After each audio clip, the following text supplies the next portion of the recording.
سلام و روز بخیر و عصر بخیر و شب بخیر برای هر کسی که در هر کجا این ویدیو رو در هر زمانی میبینه. امیدوارم که حالتون خوب باشه و سالهای بسیار خوبی رو در پیش داشته باشید. با برنامه 22 مهندسی جهل در خدمت شما خواهم بود. دیروز یک کتابی رو داشتیم میخوندیم، با اجازهتون ناقصمون برق رفت و کامپیوتر خاموش شد، در نتیجه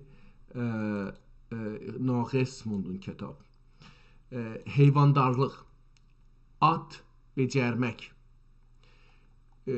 کتابی بود که گفتیم بسیار تخصصیه، در زبان ترکی هست. این کتاب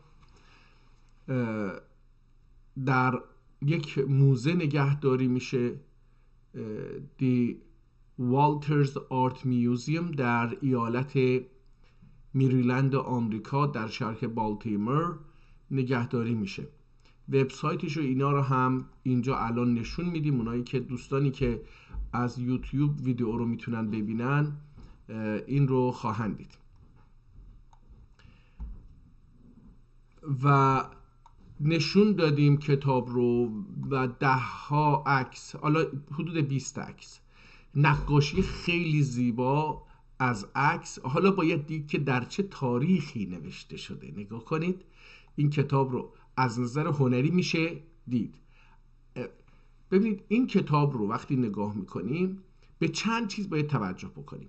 یک، زبان این کتاب ترکیه، استاندارد ادبی علمی تخصصیه و نه تنها تخصصیه بلکه تخصص جزئیه. یعنی از مثلا یه وقت هستش شما در مورد حیوانات صحبت بکنید، یه وقت هستش که برید مثلا منظورم از حیوانات خانگی، نه همه حیوانات وحشی، از حیوانات خانگی یا اهلی صحبت بکنید. یه وقت هستش برید از یه حیوان خاص خانگی یا اهلی و بیماری های اون و دارو درمان اون صحبت بکنید. خیلی تخصصیه و زبان ترکی اینقدر خاصیت تخصصی شدن رو داشته. حالا به تدریج نگاه کنید. نقاشی ها رو دوباره دارم نشون میدم. اجازه بدید یه ذره اینها رو کوچیک بکنم که نقاشی کامل دیده بشه. ببینید نقاشی رو به این شکل، این نقاشی اول بود، نقاشی دوم رو اینجا میتونید ببینید. این نقاشی سوم این کتاب هست که دارید میبینید. بازم کوچیک بکنم که کامل تو صفحه جا بگیره. نگاه کنید.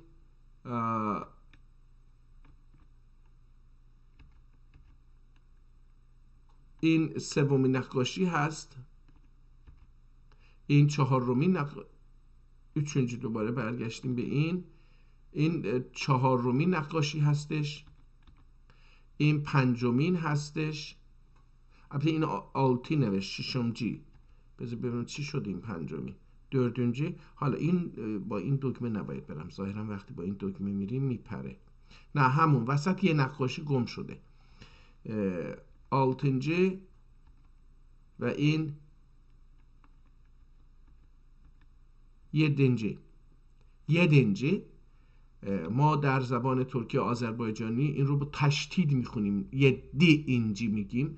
در زبان ترکی قدیمی و در زبان بعضی از لهجه های ترکی یدی، از جمله در ترکی استانبولی امروز رسمی ترکی، در ترکیه یدی هستش.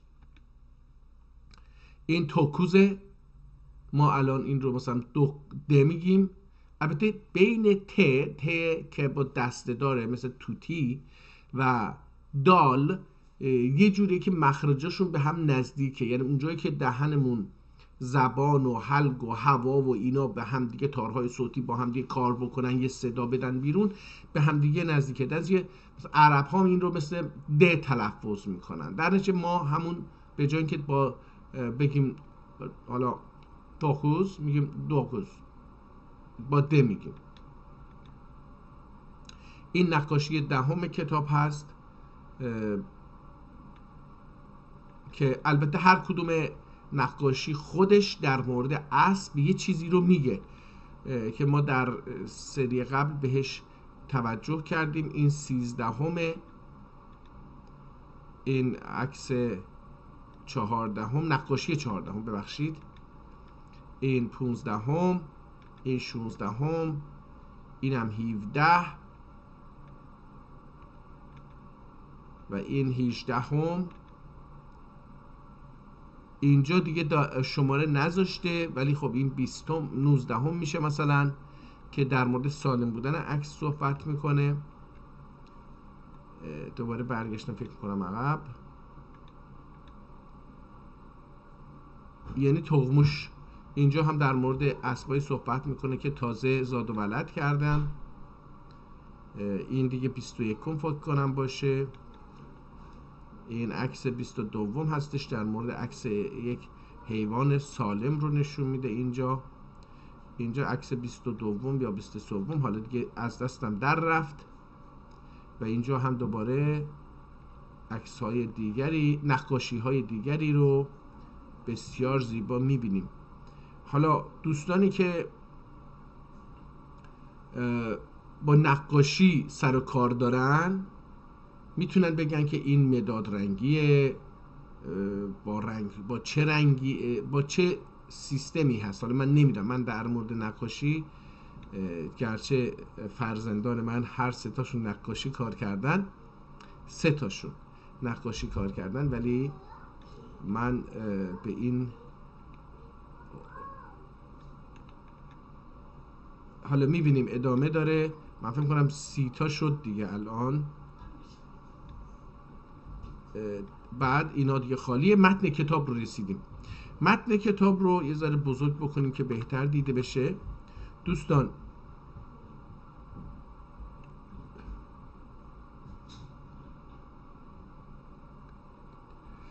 علی üçüncü bab suğu ala hayvanların معالجه‌سinin beyanındadır.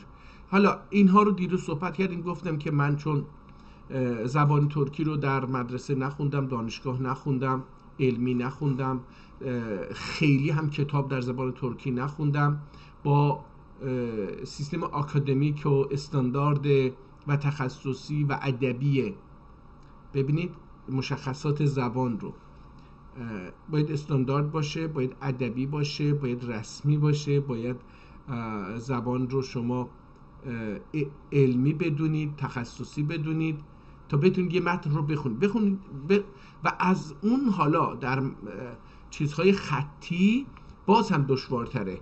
یعنی شما بخواید متن دست نوشته رو بخونید، باید بتونید حرکات قلم در رسم حروف بر روی صفحه و چسبوندن اونها به هم، نقطه گذاری و دندانه گذاشتن و نگذاشتن اینها رو باید بدونید که این آدم مثلا آخر کلمه رو چجوری داره تموم میکنه. و چشتون باید این متن رو کار بکنید، بخونید، زحمت بکشید. این چشتون، مغزتون بتونه این کلمات رو یادآوری بکنه که اوکی این سین رو اینجوری مینوشت، وقتی به واو میچسبون اینجوری میکرد، وقتی به ه یا به میم یا به یه حرف دیگه میچسبون این کارو میکرد. در نتیجه بتونید این رو راحت بخونید. به هر حال خوندنش گفتم که برای خود من سخت نیست. به نظرم میاد که من اگه مثلا بشینم یک ikinci نوع حیوان لا یا حیوان نه دائما صحت üzere olup دمن معتدل.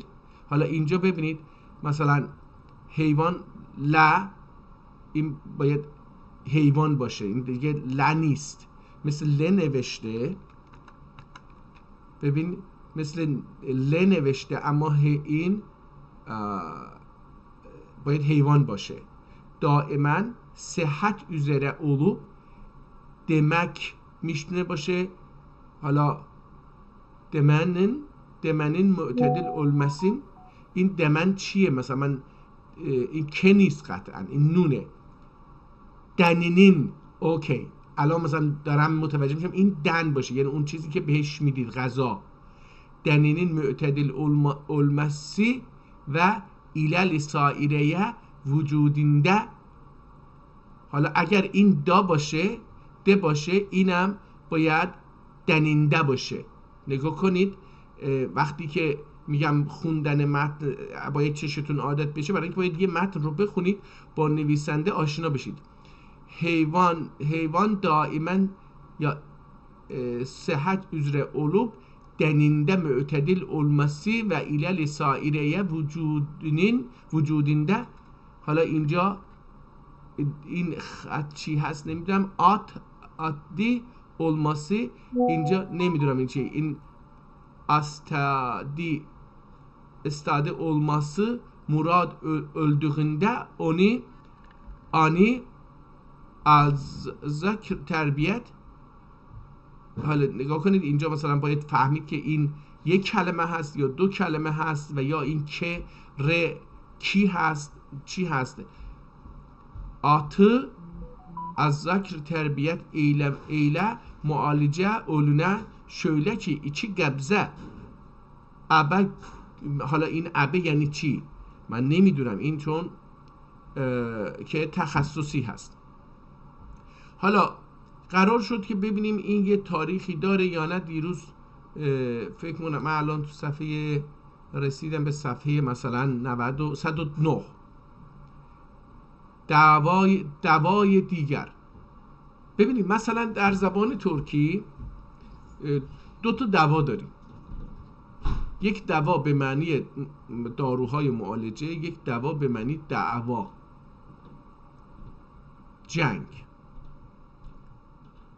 حالا ببینید چیکار اینا فرقشون رو بعضی از دوستان میان همینجوری میشه دعوا. نه اینجوری نیست.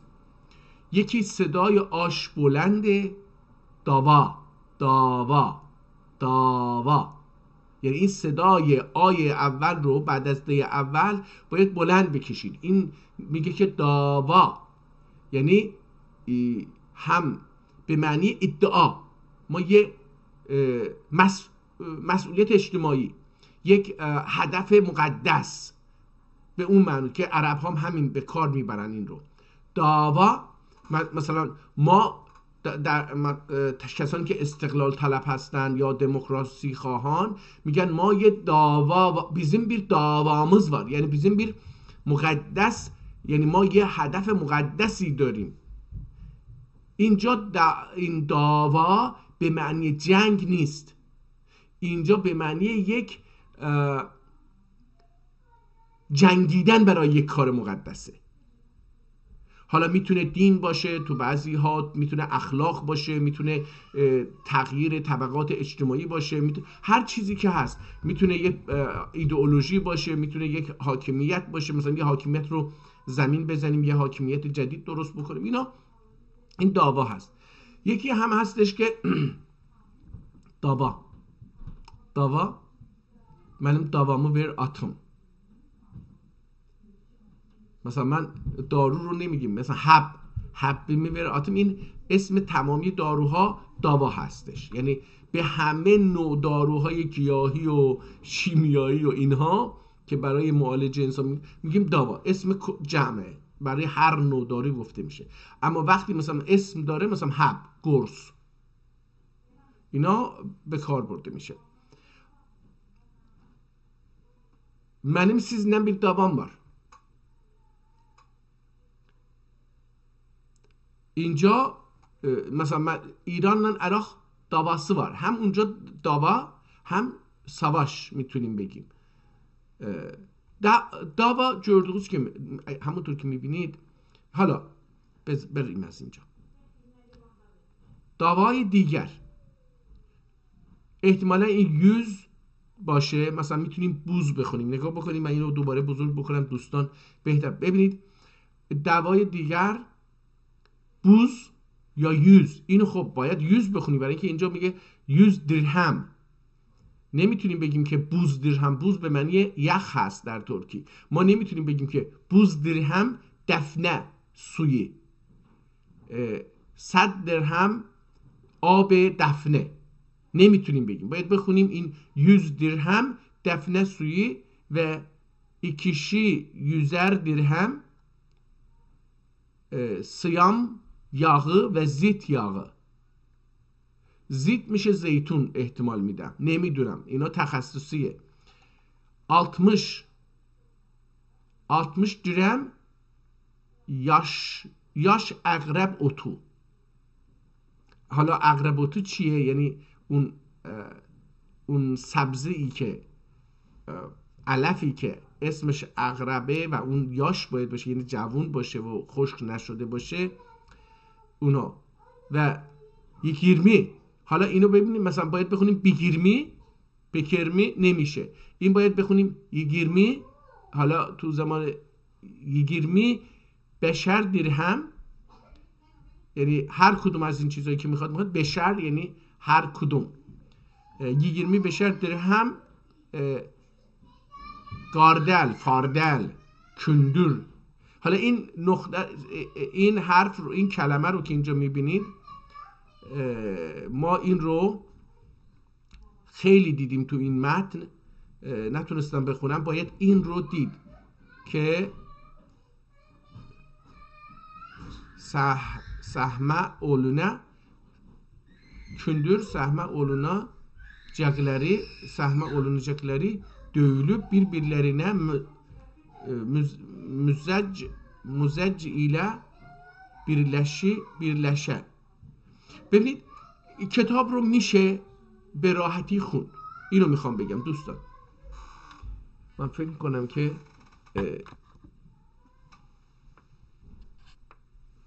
اوکی.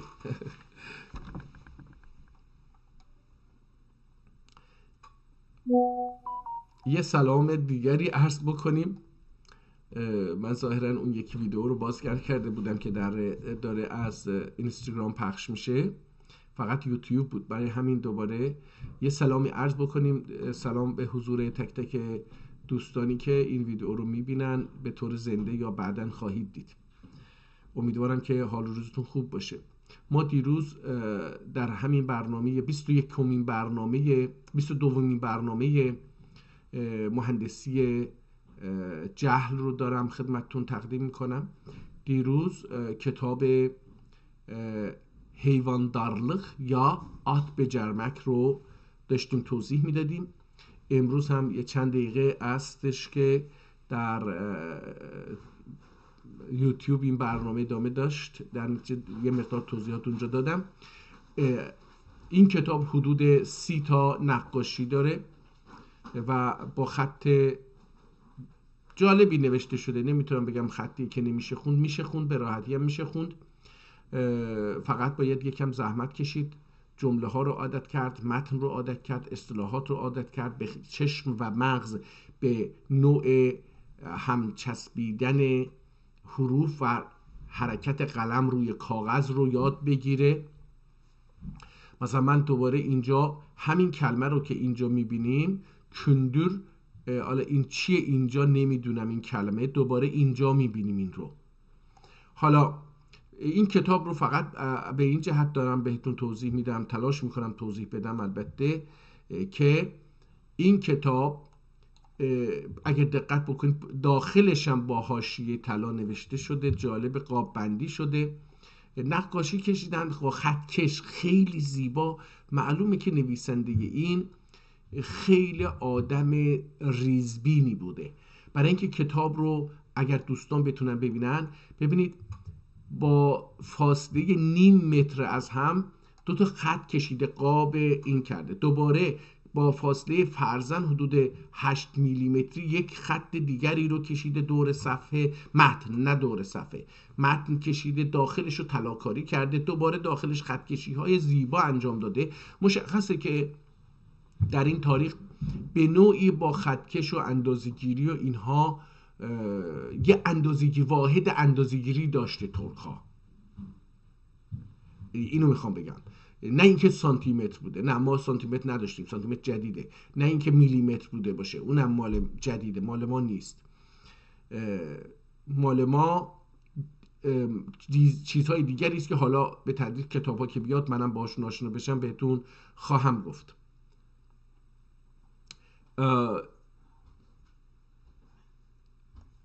اینجا الان من دارم برم ببینم که به آخرای کتاب برسیم، ببینیم که میتونیم از این کتاب یه تاریخی برای این کتاب در بیاریم که خیلی تخصصی. این کتاب خیلی تخصصی. عرض کردم اولا ادبیه، استاندارد، رسمیه.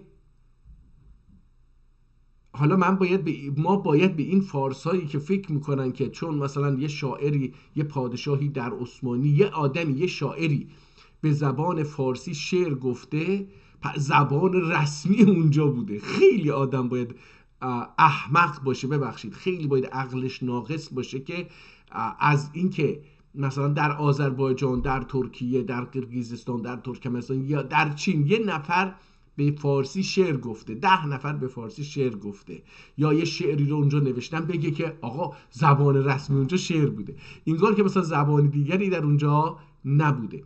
حالا این کتاب نه تنها شعر نیست، این کتاب یک کتاب علمیه، تخصصی، مربوط به پرورش اسب و به بیماری های اسب و داروهایی که برای معالجه بیماری اسب بدید. اینقدر تخصصی این کتاب به زبان ترکی هست. آیا میشه مثلا شما فرض بکنید این در دوره عثمانی یا در دوره غزنوی‌ها یا در دوره سلجوقی‌ها یا در دوره هر دوره‌ای که نوشته شده باشه و فکر بکنیم که این رو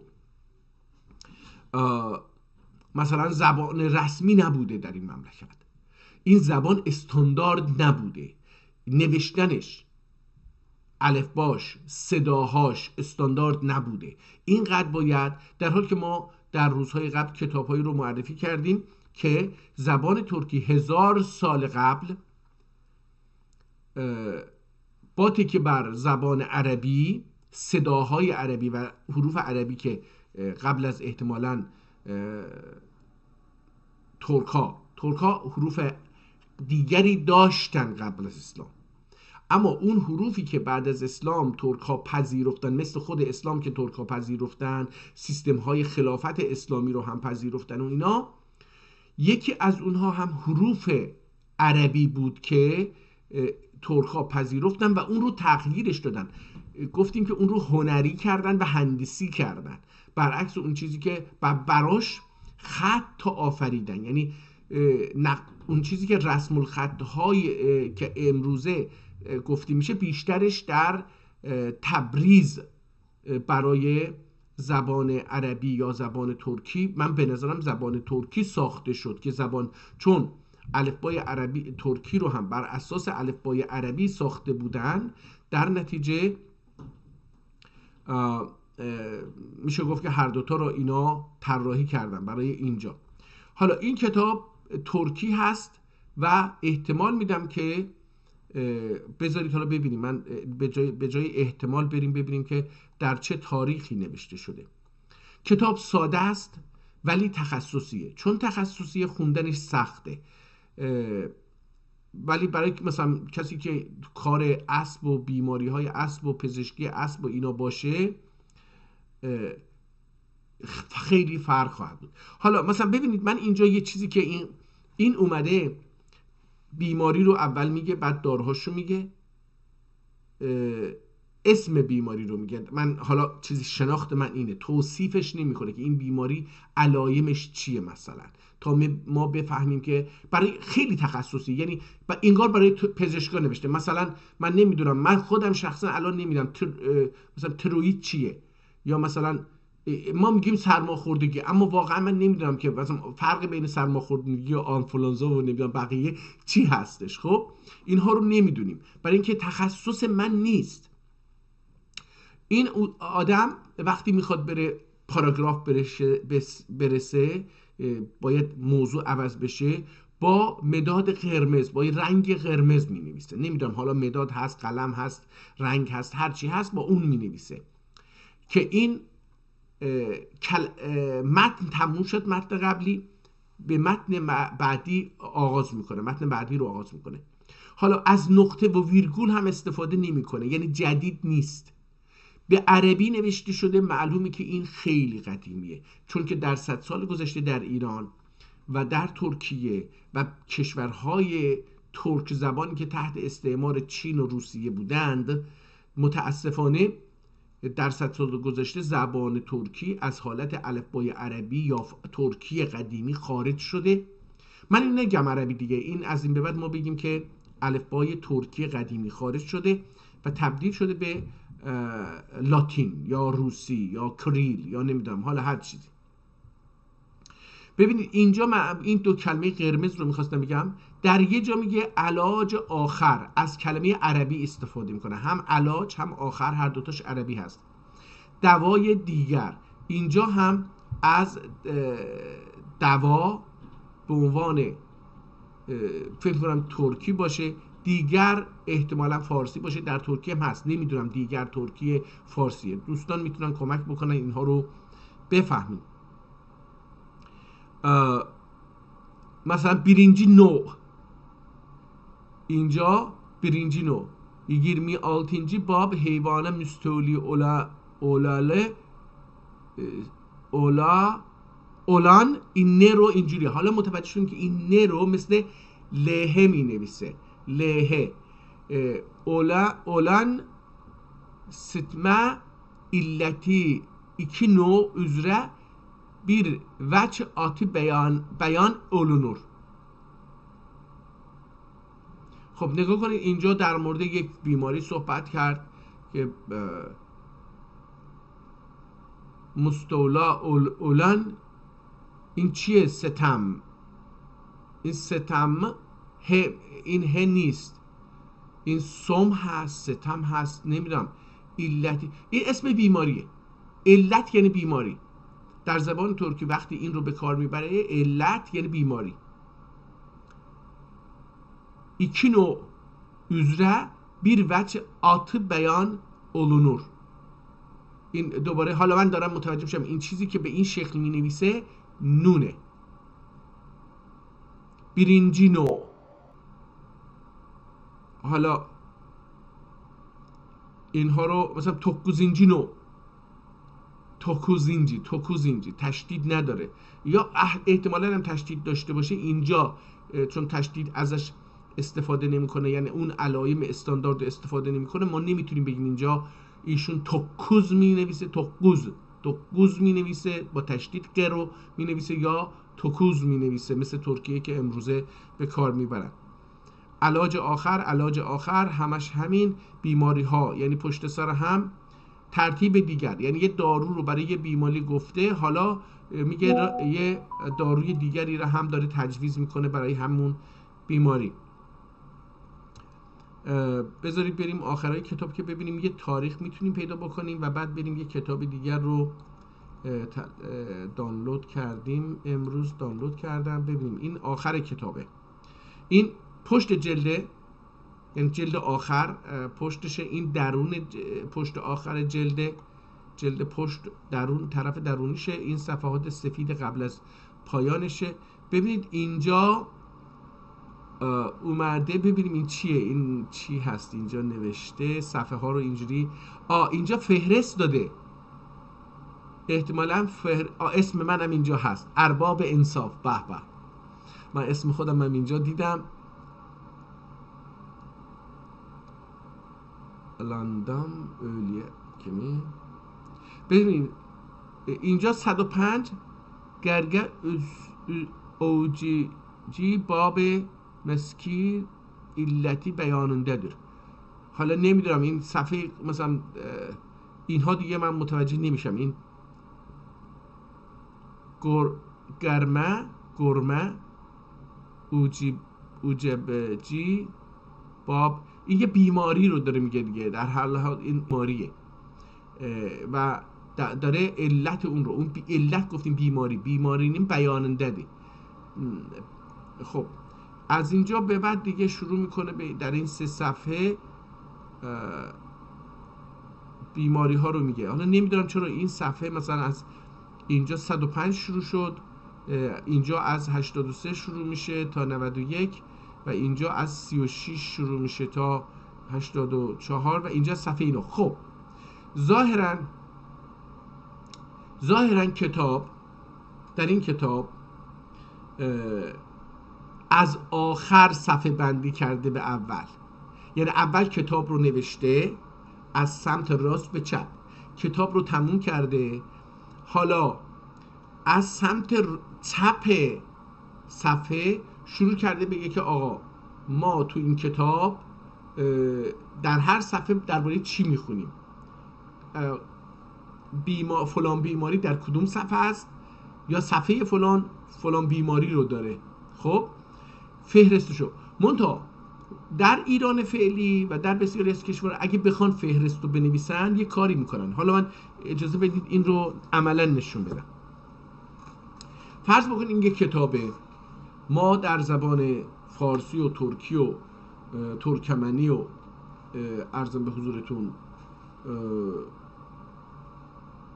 به هر حال عربی و اینها کتاب رو از سمت راست شروع میکنیم به نوشتن به طرف سمت چپ، از اینجا شروع میکنیم نوشتن به طرف سمت چپ، اینجا تموم میکنیم. وقتی کتاب‌های علمی رو میگم تموم کردیم، این آخرش ایندکس ها رو میاریم، پیوست ها رو میاریم. پیوست ها رو هم دوباره از همین سمت راست شروع میکنیم، یعنی می نویسیم از مثلا صفحه 1. البته الان در ایران اینجوریه که اولش معرفی اسم و مؤلف و اینا رو می نویسن، بعد فهرست مطالب رو می نویسن. الان از سمت راست می نویسن به سمت چپ الان. ولی اگر آخر کتاب رو ایندکس ها رو بیارن، ایندکس ها رو هم دوباره از سمت راست می نویسن، از شماره 1 شروع میکنن میره تا مثلا شماره هرچند آخر. ولی این کتاب چیکار کرده؟ این گفته که آقا اولش کتاب رو شروع کرده اصلا از سمت راست، اومده وقتی تمام شده از صفحه سمت چپ شروع کرده به لیست، برای اینکه گفته آقا آدم نباید صفحه بزنه ببینه کجا این من اول این چیز فهرست از کجا شروع میشه، بلکه همین جلد که باز بکنه فهرست رو میشه و فهرست از صفحه اول شروع میشه به طرف صفحه آخر. نگاه کنید فرق. من به نظرم باهوشیه، خیلی باهوشه این سیستم، برای اینکه نمیخواد زحمت بده. شما مثلا میخواید یه موضوع رو بدونید، اول از سمت راست شروع بکنید، بعد بیاید این تموم شد حالا هی بگردید که این فهرست اولش کجاست، در حالی که همون جلد آخر رو بزنید، صفحه سفیدی که اولین صفحه که نوشته باشه فهرست، واردش میشید و از صفحه 1 تا بقیه رو میبینید. خب در نتیجه میخوام بهتون عرض بکنم که یک نوع سیستم فکری گذاشته برای راحتی خواننده. اومده آخر کتاب، نگاه کنید اینجا آخر کتابه، اومده گفته آقا فهرست نویسی این کتاب صفحه 9 صفحه 14 14 16 18 19 19 و همینجوری هی 34. حالا صفحه 35 از کجا شروع میشه؟ اینجا نگاه کنید 36 38 میره تا 82. وقتی 82 میرسه میره 83 دوباره صفحه بعد تا 94. وقتی 94 رسید میره تا از 100 شروع میکنه، یعنی صفحه بعدی سرفصل بعدی تا 144 و این کتاب 144 صفحه داشته. حالا آخرین صفحهش رو نگاه کنیم ببینیم که با یه نقاشی زیبا تمومش میکنه. خب این کتاب در عثمانی نوشته شده. حالا از کجا میگیم در دوره عثمانی نوشته شده؟ از این نقاشی که من بذارید این رو بزرگش بکنم که دوستان خیلی بهتر اینو ببینن. تمامی صفحات این کتاب گفتیم که خیلی زیبا کامپیوتریزه، راست و چپش سطرها به یک اندازه رفته پایین، یکی جلوتر یکی عقبتر نیست، یعنی سطر آخرش نرفته بیرون از سطر پایینی یا بالایی، اولش هم نرفته پایینی بالایی و دورش 4 قاب کشیده، یک قاب 4 گوشه کشیده. خیلی جالب. در اصل من میتونم بگم که با 5 تا خط، حالا خطکش این رو چیز کرده، قاب کشیده، داخلشو رنگ طلا زده. حالا داخل خود عکسی که الان دارید میبینید اگه دقت بفرمایید، ما در بالا ستاره ترکی و علامت اسلام رو میبینیم. این ماه علامت اسلامه و اون ستاره علامت ترکیه و این دوتا یعنی الان تو پرچم حتی امروز ترکیه هم هست. ترکیه امروزی هم که میراثدار عثمانی هست هنوز این پرچم رو نگه داشته. همونطور که پرچم سلجوقی تا جمهوری اسلامی در ایران بود با یه تغییرات اندکی که شیر حالا یا میشینه یا برپا میشه، شمشیر دستش میگیره و از این حرفا اینا بود. این بعدش این زیر اگه دقت بکنید علایم و بیرقهای مختلف رو میبینید. در این حال در زیرش این شاخه های زیتون رو هم میبینید. در زیر اون این حرکت که الان روی قالی ها هم در قالی های ترک شما و در مساجد که میبینید این رشد از زمین و فناء در فضا یا فناء در خدا رو تمثیل میکنه این گیاهان، برای اینکه اینها یه پیچی هم میخورن، یه پیچ های ظریف هنری رو میخورن که انگار این روح شماست که داره پیچ میخوره و تو میره تو خدا. یعنی این همیشه از یه جایی شروع میشه، این درخت این نقاشی ها از یه جایی شروع میشه. نگاه بکنید الان از روی یه خط شروع شده و اون خط داخلش اگه دقت بکنید یه ذره تاریک تره ولی میره سفیدی و بعد نورها افشانده میشه. حالا شما اینجا بیرق‌های مختلف رو میبینید که این بیرق‌ها متعلقن به قسمت‌های مختلف سیستم اداری عثمانی، مثلا سیستم استخبارات یا اطلاعات امروزی در ایران، مثل اون سیستم نظامی مثلا نیروی دریایی، نیروی زمینی، مثلا نیروهای مختلفی که در اون زمان هر کدوم یه مسئولیت خاصی داشته. اینجا اینها شما میبینید. اما ببینیم که ما تو این صفحه میتونیم یه چیزی به دست بیاریم، ببینیم در چه تاریخی نوشته. حالا اینجا باید دید که این چی میشه. جایده سوار سمند آتش انانه در رشد و کیاست و فارس الخیل و فارس الخیل هنروری و فراست اولان زوات درایت سمانه پوشینه. حالا این سمات چی هست نمیدونم، خیلی هنوز من با این متن چیز نشدم دیگه. این نمیدونم چاپنه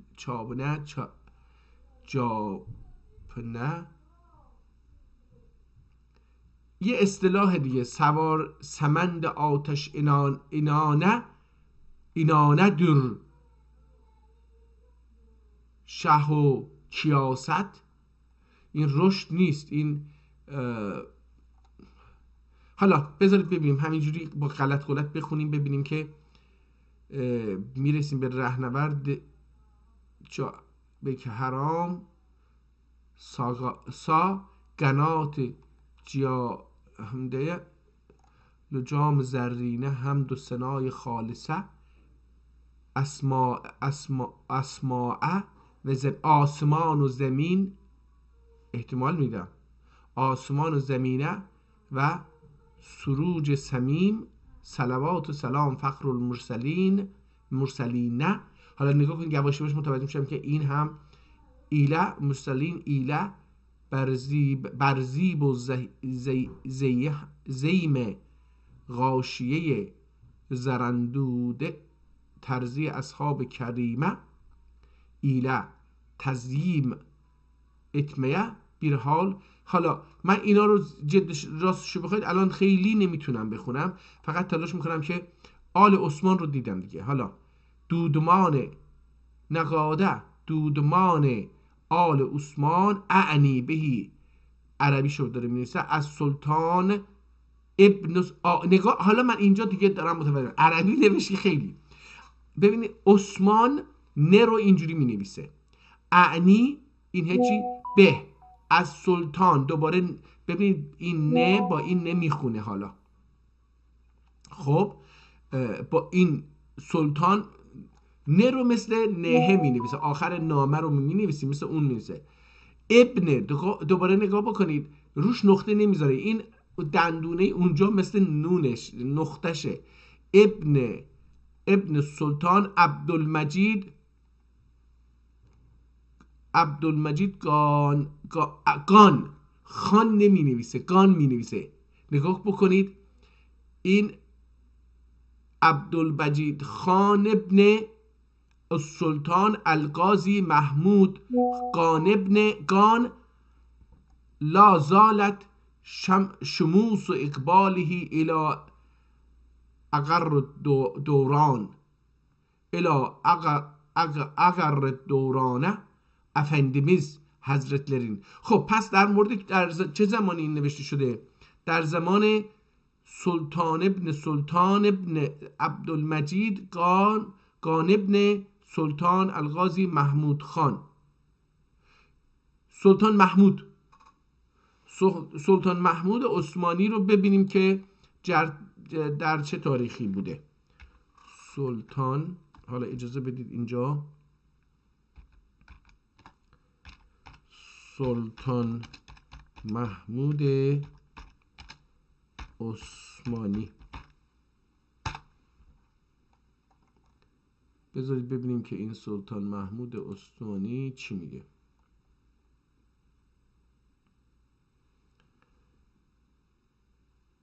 اینترنت ما خیلی ضعیف شده، ظاهرا که داره هنوز طول میکشه که اینا رو بیاره. البته من از این چیز هم استفاده نمی‌کنم. محمود یکم به زبان ترکی عثمانی، محمود اول، 2 اوت 1696، 13 دسامبر 1754. خب پس محمود معروف به، حالا گفته که گوزد پشتم بهش میگن، از سال هیچ کس نمیتونه به یه شاهی بگه تو گوزد پشتی، اینا برای تحقیرش دارن می‌نویسن. از سال 1730 تا 1700 فرمانروای امپراتوری عثمانی بود. خب الان 2025 و اون در 1754 هم فوت کرده. حدوداً 24 سال فرمانده بوده، پادشاه بوده، خلیفه بوده، نوشته شده.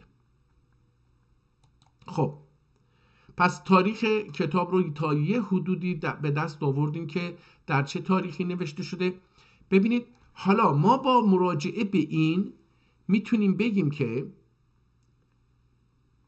زبان ترکی زبان علم، زبان دانشگاه، زبان تخصصی. قبلا گفتیم که زبان لغت بود، زبان شعر بود، زبان پزشکی بود، زبان دارو درمان انسان بود، زبان ریاضی بود، زبان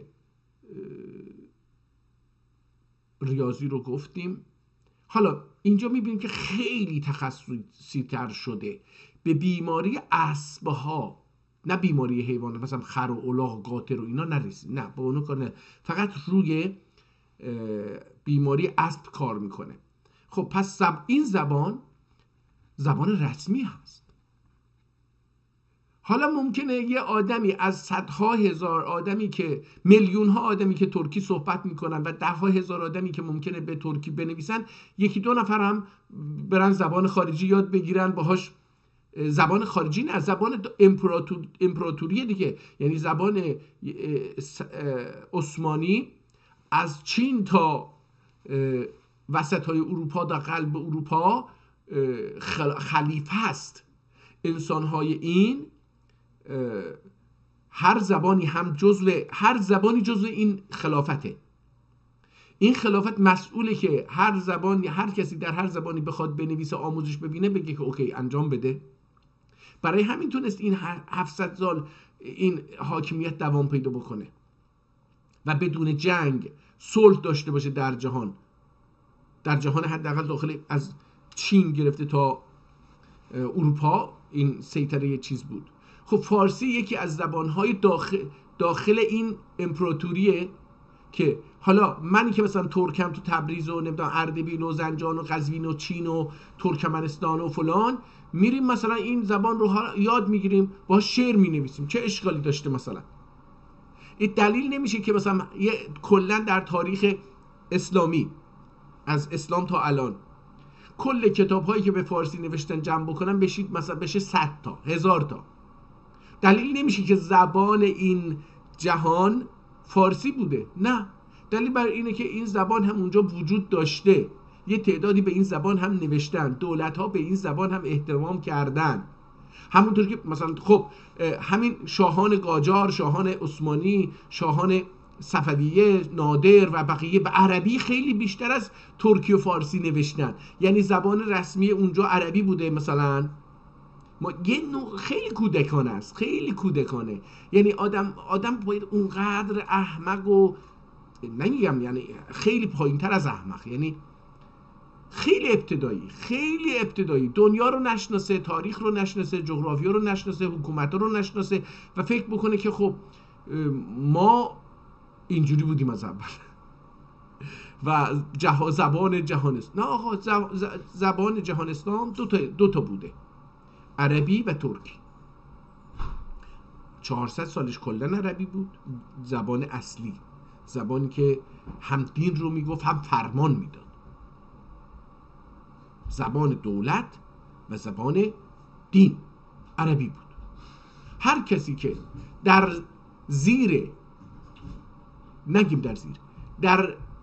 دایره‌ای که عرب‌ها گرفته بودند، سرزمین ها که گرفته بودند، هر کسی مسیحی باشه، یهودی باشه، آتش پرست باشه، مجوس باشه، هندو باشه، کنفسیوس، هر کسی با هر دین یا هر زبانی باشه مجبور بود که، نه اینکه ملت عادی، ملت کاری نداشت که نه اون رهبران دینی اسلام، نه اون خلفای سیاسیش، نه ارتشش، با مردم عادی کار نداشت. یه تعداد استاندار و فرماندار و بخشدار و اینا که مثلا برای ایالت، اینا باید اون زبان رسمی اداری رو بلد بودن، چون که فرمان می اومد دیگه.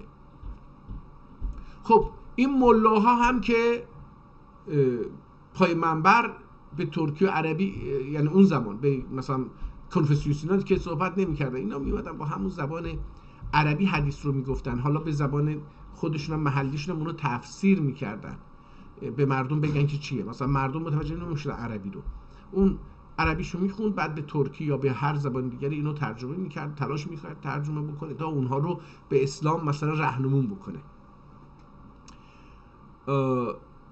در نتیجه وقتی حکومت رو ترک ها میگیرن از عرب های عباسی و خلیفه میشن، زبان ترکی زبان رسمیه در کنار زبان دین. زبان دین هنوز عربیه، زبان اداری، آموزشی، سیاسی، هر جامعه زبان خودشو داره، اما هر کسی بخواد وارد کار دولتی بشه باید زبان اونجا رو هم بدونه. فارسی هم یکی از زبان‌هایی که تحت حاکمیت دولت‌های ترک، یک تعداد کتاب درش نوشته شده، ترک هم نوشته، عرب هم نوشته باشه، ممکنه بلوچ هم نوشته باشه، کرد هم نوشته باشه، به فارسی نوشتن. اما دلیل بر این نیستش که این ملت‌ها به زبان خودشون بیگانه بودن.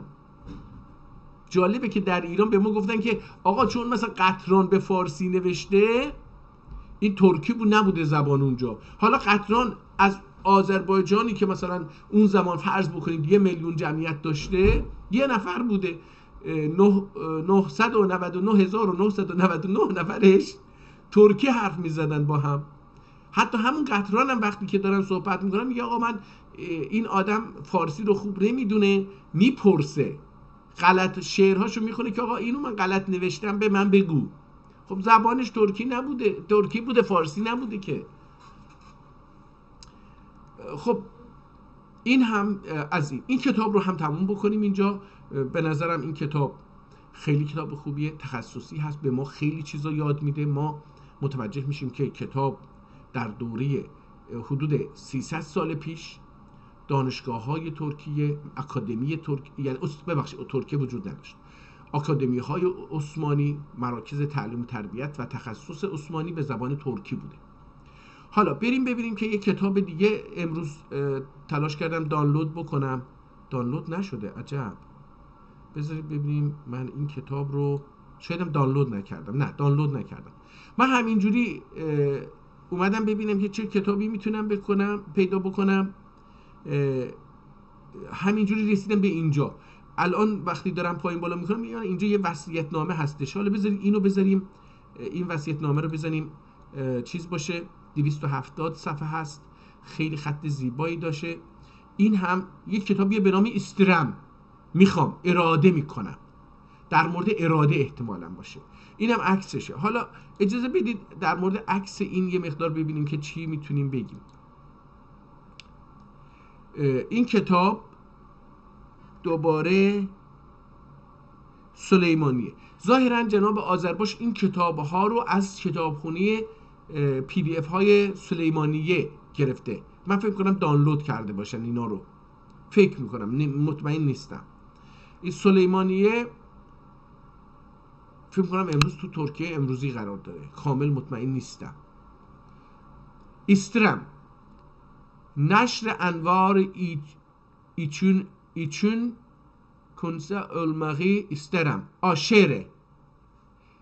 نشر انوار ایچون کنسله علمقی استرم، علمقی استرم. فقط اشیای سایره ده اقتباس انوار ادون. نه، شعر نیست. حالا این چیه؟ شعر نیست این، چون بقیهش دیگه رفت تو متن.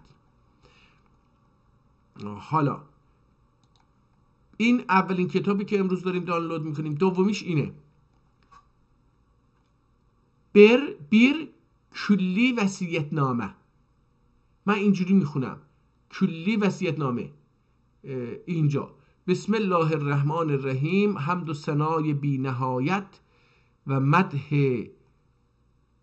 مدح و شکر بی. حالا نگاه کنید، کتاب مثل قرآن نوشته شده، یعنی استاندارد.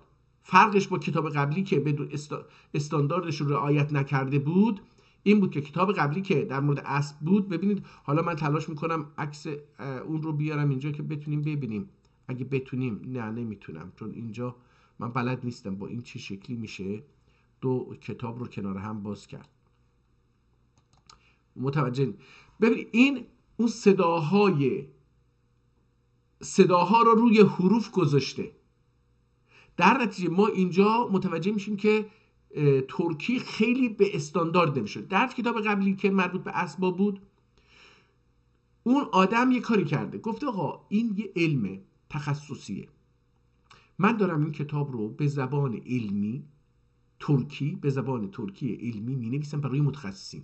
این متخصص این کلمه با این سوادش به قدری بالا هستش که نیازی به این که من صدای ا ا آ او ای او رو بذارم و تشدید رو بذارم و رو بذارم، این باید بفهمه. ایشون گفته مثلا یه آدمی 10 سال 15 سال درس خونده، 10 سال 5 سال درس خونده، حالا با کلمات ترکی ذهنش، چشمش و ذهنش آشنا هست. در نتیجه وقتی به خط من نگاه بکنه نیاز نداره که بگه این آقا من اینجا اهل بخونم، اهل بخونم، اهل بخونم، اینو چجوری بخونم. تخصصی در این حد.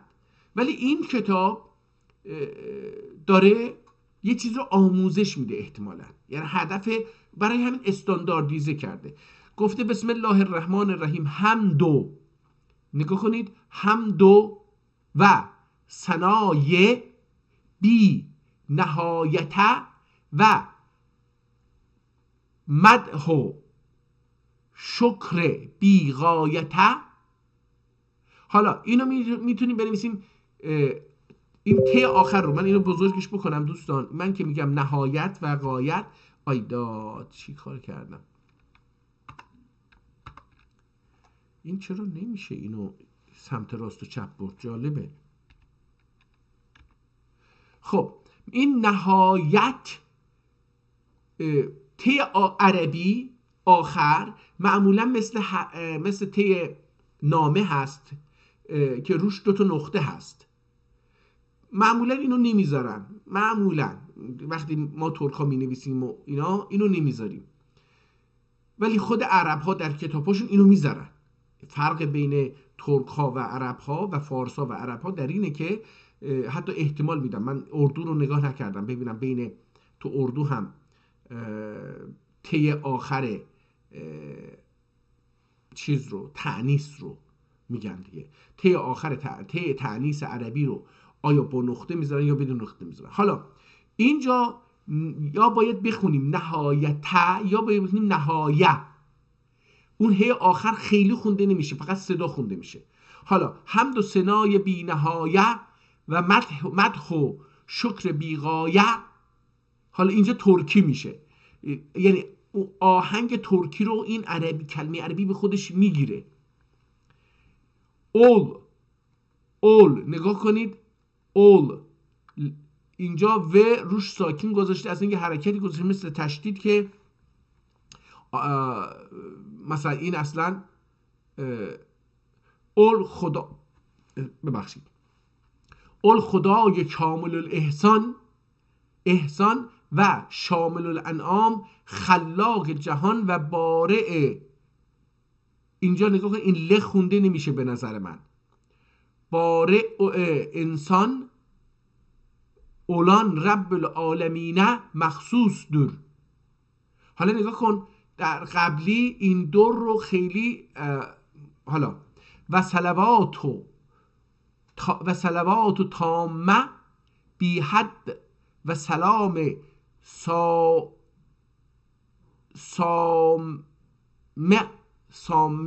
سامعه بی عد جمیع انبیاء کرام، خصوصا کمالات انسی جامع و اساس کفری قامع، مفخر عالم سید الانام محمد مصطفی صلی الله علیه و آله و اصحابه و اتباع و علماء عاملین. علما اینجا ببینید برای انسان ها بقیه گفته. فرق این کتاب ببینید خیلی جالبه. من اینجا یه چیزی یاد گرفتم، میگه که برای سید الانام، انام میشه موجودات، هر موجودی، محمد مصطفی، محمدی که از طرف خداوند انتخاب شده، مصطفی انتخاب، منتخب، و آل یعنی فرزندان، کسایی که خانواده اون حساب میشن، و اصحاب یاران، و اتباع هر کسی که تبعی اون هست. حالا یه 100 تا 200 تا 500 تا 1000 تا اصحاب داشته، بقیه تبعه هستن، ما تبعیم مثلا. و علماء عاملین، اینجا دیگه خیلی میگه هر عالمی، نه، اون علمایی که به علمشون عمل میکنن. üzerine olsun لیل و نهار دائم. حالا این دیگه ادامه پیدا میکنه، اجازه بدید ببینیم که از کجا به متن وارد میشه. حالا باغ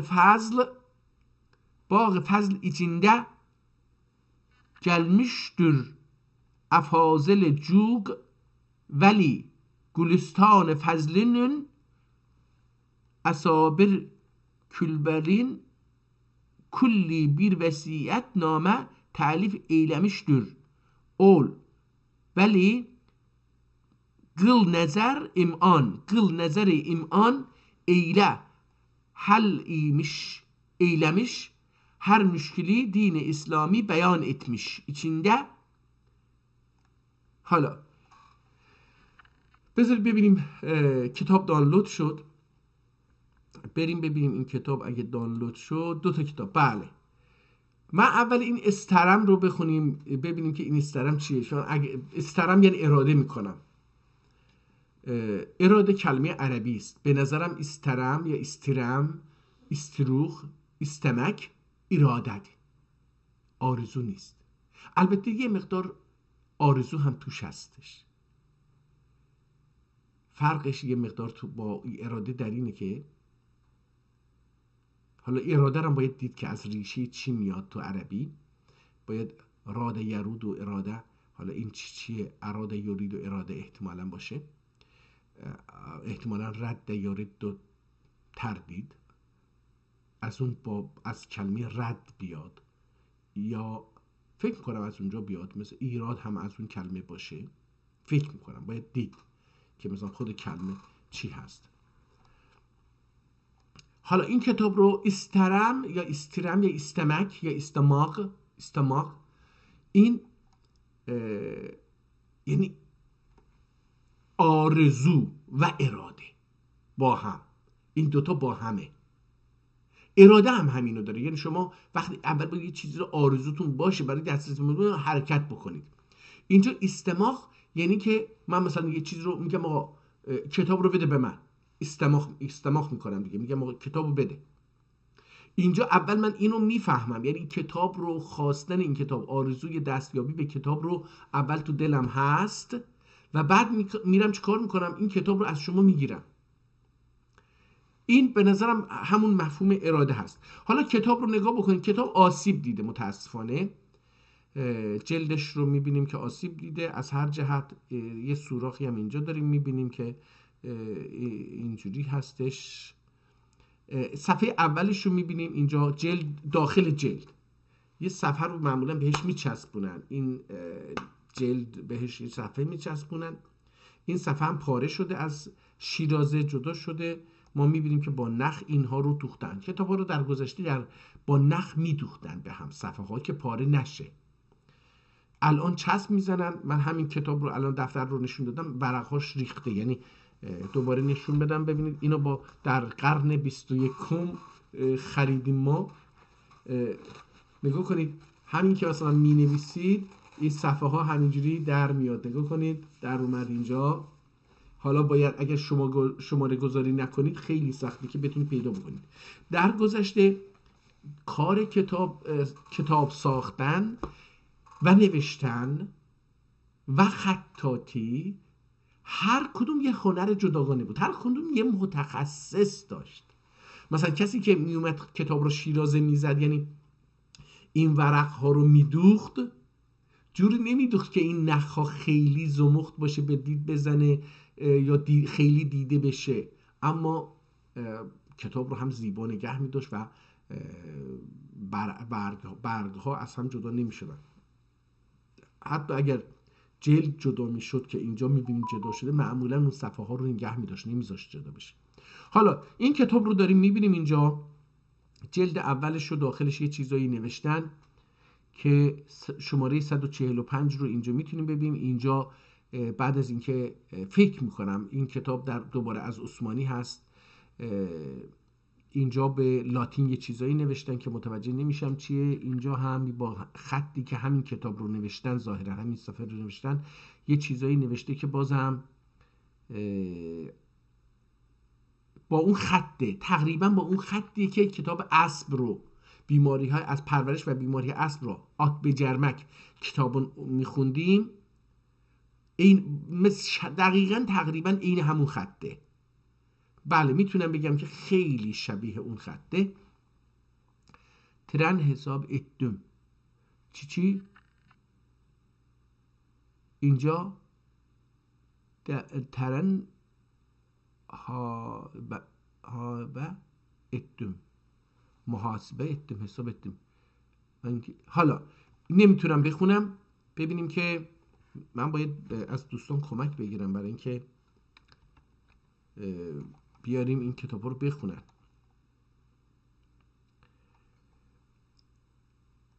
نشر انوار نشر انوار için günde ölmeyi isterim. Nşr envar için könülle ölmeyi isterim یا olmağı isterim. این یکی از این دو باشه. این könül میشه. نشر انوار için könülle ölmeyi isterim. Fakat اشیای سایره ده اقتباس انوار ایده ادر ادر این نون باید باشه یا ادرک میشه. ادرک مظلوم محلدی تنویر etmek istemem. Çünkü ma'xazüm ile miyanemiz dikmemiş. Her bir bulutun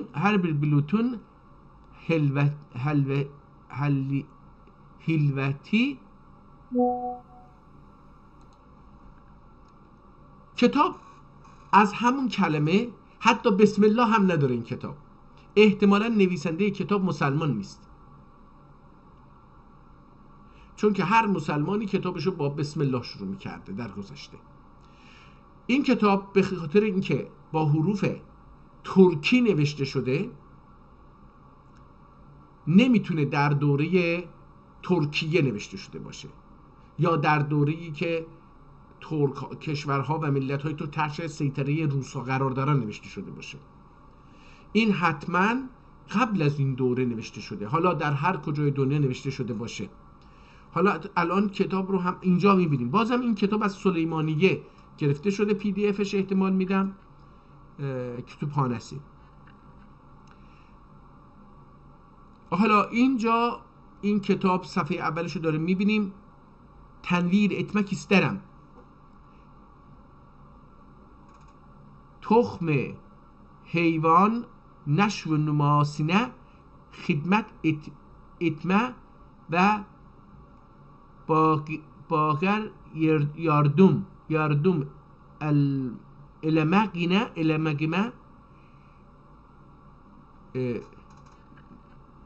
nemeden öğren ve usare vermedim. Daima ükre ya önlere bülse gılmayım.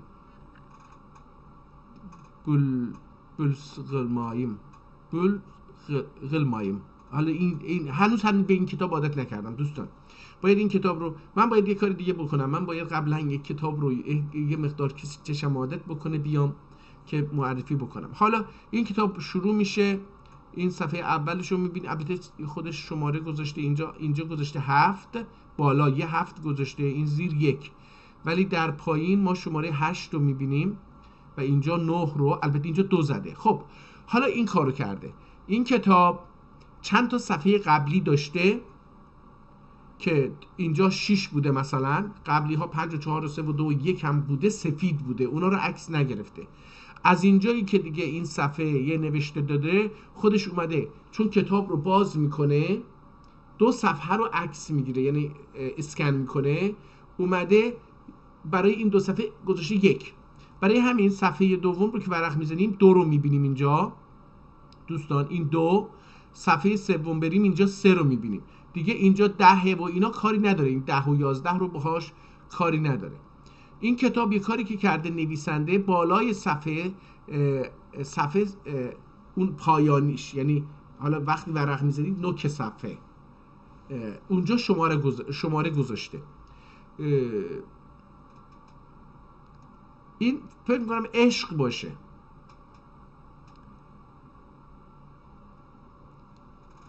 این کتاب ترجمه هم باشه. انوار زکادوی نقل etmiştir Gozmusa tercüme. Gozmusa نه ترجمه. حالا این نمیدونم یعنی چی، نمیتونم بخونم. علت نخوندنم یکی خطه که با خط تاشون هستم، من نمیتونم، یعنی چشم عادت نکرده. دومی که به زبان ترکی نخوندم. سومی که خیلی دیگه اونا رو گفتم. این با اون استانداردم باشه حتما راحت میشه خوند. هدت و غضب gibi bir denize iştigal etmez. Gerçi ganarlı tasvir.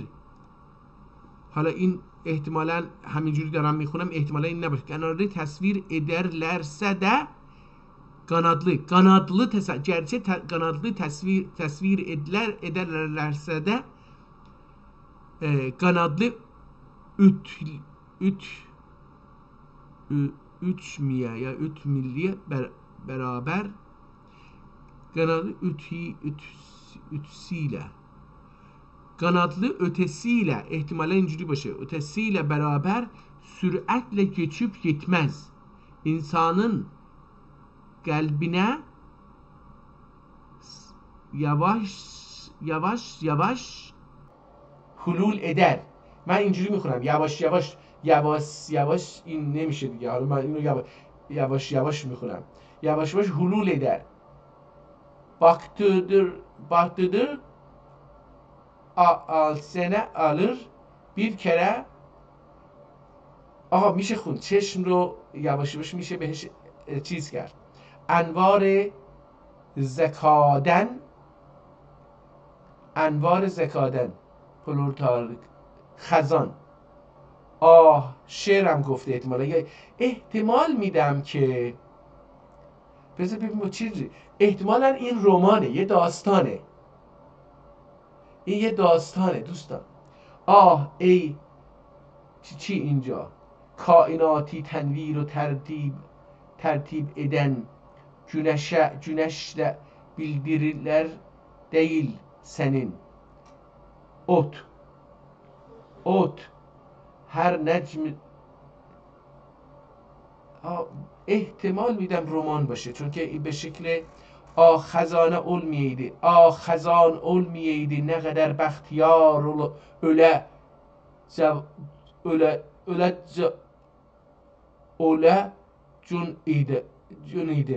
öleceydin.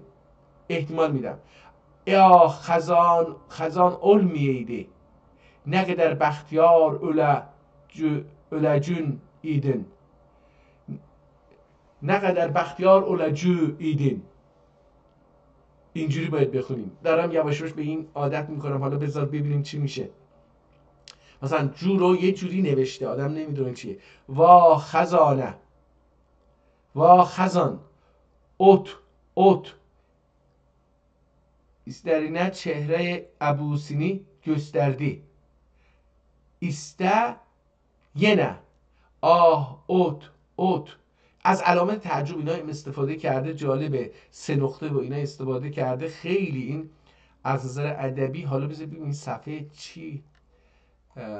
هیچ نظر جلب etmedi. نظر التفات کرم محروم olan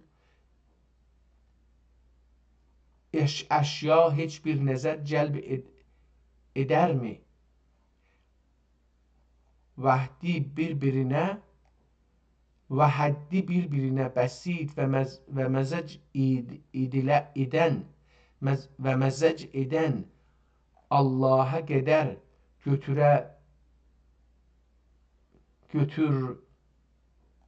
götürün saniye taxtigah seltenetün közlerde kafe iradati اوراد تفهیم ediyorsa آن عظمتی جهانگرler bile. خب نمیدونم این احتمالا لهجه هم داره توش این کتاب. به هر حال کتاب ترکیه دوستان. ادبیات اینجا گذاشته. ببینیم متاسفانه با خطش آشنا نیستم. این خط رو باید من فکر کنم اینو نگه دارم برای یک روز دیگه اینو بخونم. اینو با من امروز تلاش بکنم چشم بهش عادت بکنه بتونم اینو بخونم. اینو بذاریم برای یک روز دیگه. بریم ببینیم این وصیت‌نامه چی میگه. این وصیت‌نامه استاندارد بود به نظرم. ترکیه استاندارد. ببینیم که این چیه. این کتاب جلدش داریم میبینیم. یه آدمی برداشته تو صفحه اول الف ب ت ز اینا نمیدونست. ببینید اگه نگاه بکنیم به الف ب ت اینها رو نگاه بکنیم این حروف رو نگاه بکنیم طرفی که این کتاب رو داشته خیلی علاقه داشته این کتاب رو یاد بگیره ولی قصدش توانایی خط نویسی نداشته، خط خوب بنویسه، مثل من خیلی کج و معوج نوشته. نگاه کنید این اینجا اینها رو نوشته، قبلا هم یه چیزی اینجا نوشته بوده یا همون ادامشه اینجوری نوشته بوده. این صفحه از صفحه داخل هم عکسش افتاده این طرف. اینجا دوباره اومده بیر کلی وصیت‌نامه، اینو بعداً رو کتاب نوشتن، یکی دیگه نوشته، این داخلش نبوده.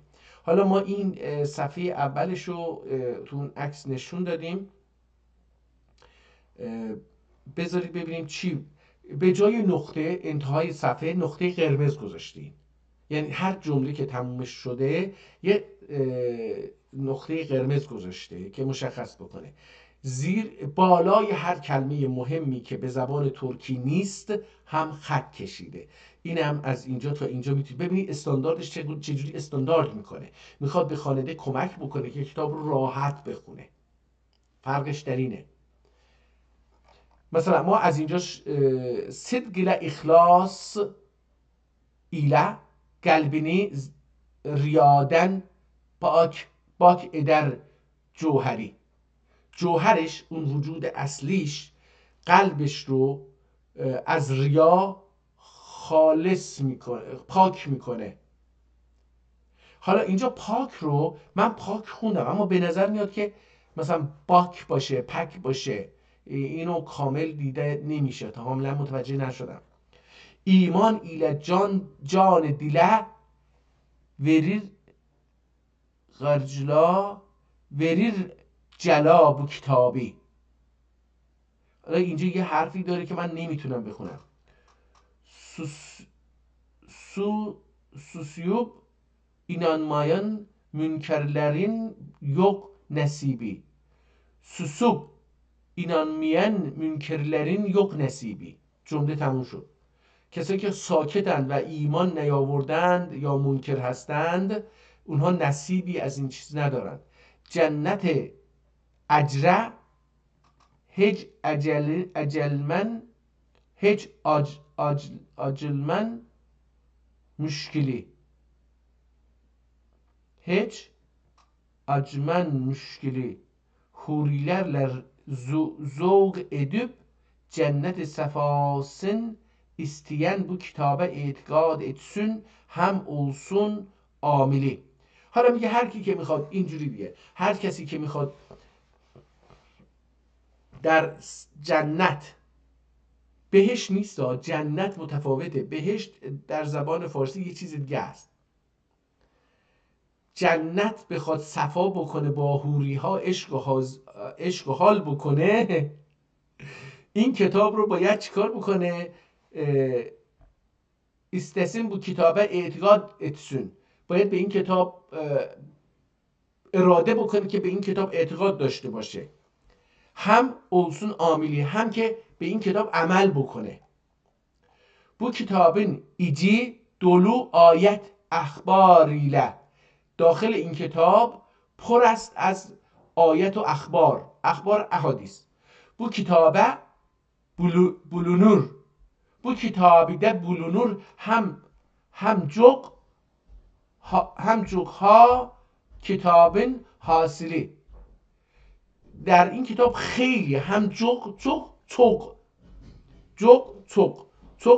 ها کتابن جوق ها kitabın hasili, çoklu kitapların hasili, kitapهای زیادی در این کتاب پیدا میشه.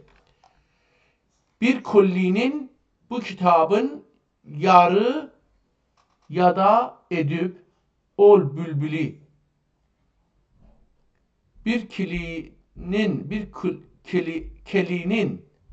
kilinin bu kitabı bir kişinin احتمالاً این حالا اینجا کشی مثلا یه کتابی yad edip yad edip یا yad edip، حالا هر کدوم رو میشه خوند اینجا. ol bülbüli مثل بلبل، حالا میگه چیز کتاب. آقا به هر حال اینو میخوایم بگیم، نمیخوام کتابی که بخونیم، میخوایم بگیم که کتاب به زبان ترکی هست. اومده در اینجا، حالا ببین اینجا النبی الامین فلاحی ایده آمین به حرمت نبی العالمین. حالا اینجا دیگه بسم الله، اینجا چیز کرده الله تعالانون اسمی شریفیل başların Er-Rahman öyle Allah ki Er-Rahman öyle Allah ki onu nimetler ve verdiciler Er-Rahman öyle Allah ki Er-Rahman öyle Allah ki geçici nimetler vericidir. حالا بالا گفت الرحمن چیه؟ الرحمن گفت öyle Allah ki o bu nimetler vericidir. Nimetهای این دنیایی رو میده. یعنی حالا الرحیم öyle Allah ki چنان خدایی که geçici nimetler vericidir. نعمتهایی که گذرنده هستند، گذرا هستند رو میده.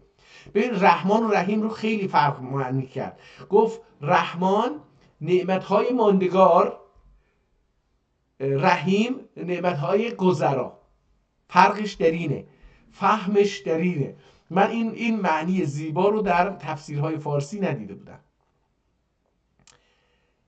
الحمدلله. حالا دوباره فکر میکنم سوره حمد رو داره یا فاتحه رو داره چیز میکنه، کلمه به کلمه معنی میکنه. الحمدلله جمعی حمد ایله یجبلرین حمدی. حالا اینجا اینو کلمه رو خوب نمیتونم بخونم، شاید اگه یه ذره بزرگش بکنیم بشه اینو بهتر خود. حمد ایله حمد edicilerin cem'i hamd edicilerin hamdi ezelden ta ebede varınca cümle sıfatı kamile müstecemi olan vacibul vücude mehsusudur.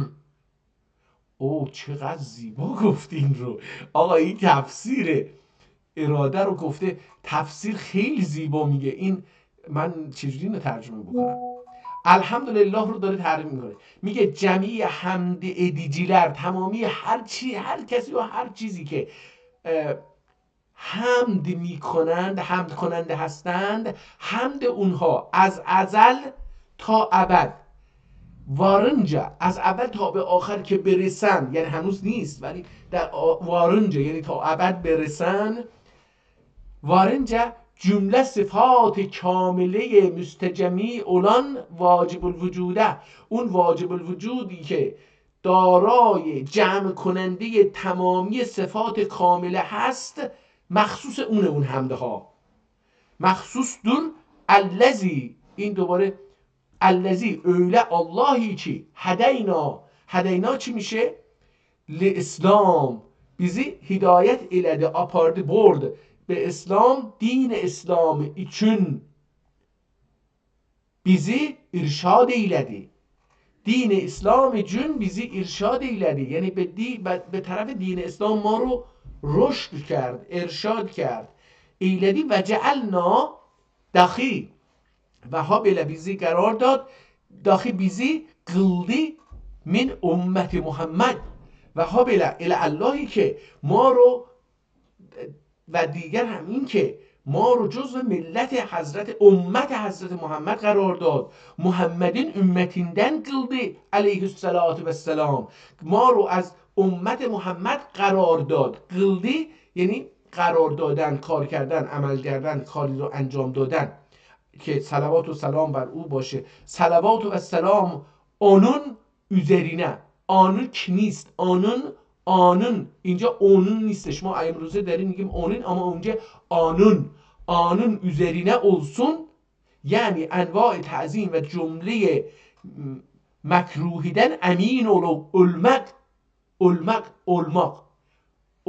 الان ما میگیم اینجا ölmek به معنی مرگ نیست. ölmek و الصلاة و السلام علی جمیع الانبیاء و المرسلین و دخیل صلوات و سلام cümle enbiya ve mürselin üzerine olsun. Hususen سنه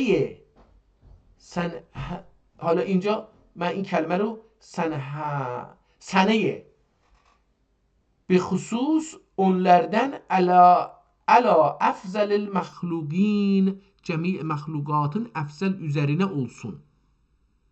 Muhammed ol afzal khisal hamide eyle müttesef olan Hazreti Muhammed'dür ve alihi ve dahi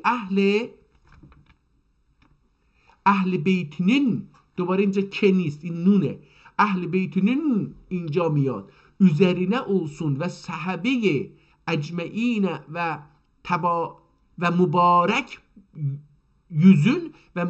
yüzün götürüp iman götürenlerin üzerine olsun. حالا اینجا اما بعد حالا رسیدیم به اصل مطلب.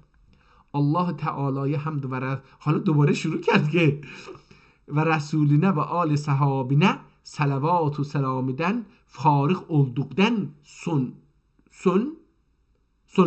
sonra این که دوباره چیز خونده میشه نون خونده میشه ر و ه چسبیده به ر. پس بعد از حالا میگه بعد از اینکه به خدا و پیغمبر و اصحاب و اینها سلام فرستادیم فارغ اولدوکتن سر بعد از اینکه حالا فراغت پیدا کردیم فهازهی علا چیز عربیه روش خط کشیده فهازهی این حالا ترجمه میکنه هازهی یعنی چی شو رساله وصیت الفقیر Allah'ın rahmetine muhtaç olan mağulun vesiyetidir. حالا شو هازا رو در تفسیر میکنه شو رساله بو رساله یه چیزی که رسول میکنید ارسال میکنید رساله به این معنی است یعنی یه چیزی رو من نوشتم برای دیگران میرسه به دست دیگران این میشه رسال دیگه رساله نظریه من روی کاغذ مینویسم این یه وسیله است که به دیگران میرسونه رساله مثل رسانه یه چیزیه که یه انرژی رو از یه جایی به یه جای دیگه میبره رساله هم یه وسیله یه نوشته‌ایه که یه فکری رو از یکی مثل من میگیره به یکی که خواهد خوند میرسونه اینم معنی رساله هست. و خب فهازا هازا معنی میکنه شو یعنی این که الان در ترکیه وجود داره ترکیه به کار برده میشه در ترکیه ما هم آذربایجانی هم خیلی جاها ترکیبی از این کلمه رو میشه دید و وصیت الفقیر و یه وصیت من فقیر حالا Allah'ın rahmetine muhtaç olan این فقیری که محتاج رحمت خداست معقولون وصیتی معقول احتمالا معقول دوستان من اینجا متوجه نمیشم معقولون این اسم یه آدمه یا اینکه چی هست اینجا معقولون وصیتی دور حالا من اینو اسم میگیرم اینجا باید متن رو دید خوند فهمید که چی هست. میبینید دوستان این کتاب برای من راحت تر از اون کتاب قبلی هست برای اینکه خطش خیلی به خطهای امروزی که ما مینویسیم نزدیکه به چاپی نزدیکه در اصل ولی اون کتاب قبلی که خوندیم کاملا خط دستی دیگه آدم یه خودنویس برداشته نوشته خوندن اون سخته برای اینکه باید با خطش اول آشنا بشید که حروف رو چجوری می‌نویسه بعدش با کلمات تو این کلمات هر حروف به هم میچسبه این چی کار میکنه این آدم قلم رو چجوری برای چسبوندن اون وقتی که کلمه تموم میشه دوباره اون قلم رو چجوری تموم میکنه چون که خودش مثلا من اینجا الان یه چیز رو نشونتون دادم گفتم که مثلا ه رو به ر چسبونده مثلا حالا الحقیر öyle فقیر که، الحقیر öyle فقیر که، الحقیر عربیه، میگه öyle فقیر که ادنا و ذلیل‌ler المعترف ذلیل‌دür. ادنا خیلی پایین دیگه، خیلی پایین، و ذلیل‌دür، حالا دور چسبیده به ذلیل، ذلیل‌دür المعترف بالعجز و تقصیر ایله حالا بالاش خط کشیده دیگه، اگه دقت بکنید دوباره عربیه، المعترف بالعجز و تقصیر ایله فقیر که عجز و تقصیرینی اقرار eder edicidir. اقرار edicidir یعنی اقرار میکنه، به زبان میاره. محمد ابن بیر علی بیر علی احتمالا باشه، محمد ابن بیر علی اغلو ترجمه میکنه، میگه محمد ابن علی اسمش محمد ابن بیر علیه، بیر علی. ترجمه که وارد خالش میشه میگه بیر علی اغلو، یعنی محمد. بیر علی اسم پدرشه، محمد اسم خودشه، اغلو یعنی فرزند پسر. بیر علی اغلو محمد دور. دوباره عربیشو میگه افا انهما، bu ikisinden de یعنی هم از پدر هم پسر. افا انهما bu ikisinden de tecavüz ensün، تجاوز انسون الافول اعلا، مبالغه ایله اف ادیجی و عظمت شأن صاحبی، یعنی میگه که تجاوز اتسون، من اینو باید اتسون بخونیم، کی الافول علیه، الافول علیه، میگه مبالغه ایله، مبالغه یعنی بزرگ، زیاد، مبالغه ایله اف ادیجی و عظمت شأن صاحبی olan الله لنفسهی، کندی نفسی چون. ببینید کلمه کندی رو اینجا به کار برده، خودش، کندی به معنی خودشه. ایچون وصیت دور و جمیع المکلفین و جمله عاقل و بالغ olanlar için vəsiyyətdir. Ketəbəha, bu vəsiyyəti yazdı bir Türkice. عربیش میشه به ترکیه، میگه ترکچه، میگه به ترکی. لیعم نفعها، faydası am olsun için. لیعم نفعها umum olsun، عموم بشه، نفعش فایدهش برای عموم باشه، که ترجمه میکنه فایده‌سی عام olsun ایجون. ایجون، حالا ما ایجون که الان در اینجا نمیگیم، در زبان ترکیه امروزی در ترکیه و آذربایجان جنوبی هم نمیگیم ایجون، میگیم ایچون. احتمالاً ایشون نمیخواد از چه استفاده بکنه، چون کتاب قبلی هم گفتش که اینها رو خیلی در زبان ترکی تلاش میکنن که عربیزش بکنن، نمیخوان ترکیش بکنن، برای همین احتمال میدم. بیان و صفات السلبیه، اول صفات سلبی رو توضیح میده. حالا دیگه دوستان کتاب اینجا یه مقدار قلم یه مقدار تغییر پیدا میکنه. حالا من این صفحه رو یه ذره کوچیکش بکنم دوستان، این صفحه رو هم ببینیم، صفحه رو کوچیکش بکنم، کل صفحه رو یه جا ببینیم این زیباییش رو نگاه کنید. دورش یه حاشیه قرمز با رنگ قرمز کشیده. گفتیم که آخر هر جمله‌ای که خواسته نقطه گذاشته و زیر کلمات مهمی که داره توضیحشون میده، عربیه، داره توضیحشون به ترکی توضیحشون میده، هم بالاشون خط میکشه. حالا اینجا تموم میشه، بذارید ببینیم این چی میگه. varlığının delil odur ki köklerde ve yerlerde, kökler asmanha, göklerde ve yerlerde ve hayvanlarda ve ağaçlarda ve ötlerde ve sair mahlukatta şahide ölenler ahval acibe ve asalib bedi'e ve sanayi garibe li، اینجا از خط زد بیرون، لی ادنا فکر eden kimse bulur ki bir alem ve kadir halgı vardır.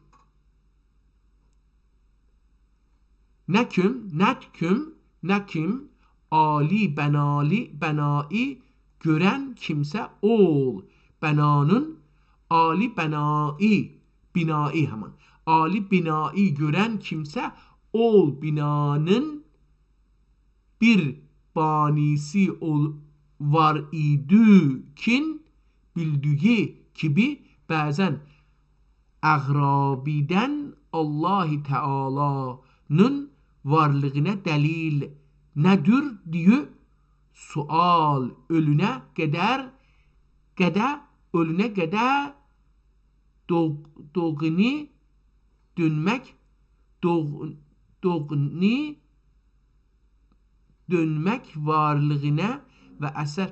آقا داره حالا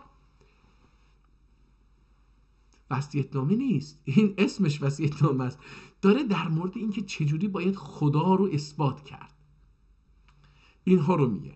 حالا این کتاب دوستان 270 صفحه است. خود جناب آذرباش براش داده بیرینلی وصیت‌نامه، یعنی به احتمال میدم بیرینجی وصیت‌نامه، اما اینجوری نوشته. ما چی خوندیم این بالا؟ گفتیم که bir külli vasiyetname. وصیت ناب oda. وصیت ناب. من اینجوری میخونم. وصیت ناب. نامه هم نیست. حالا اینجا رو اومدیم بذارید ببینیم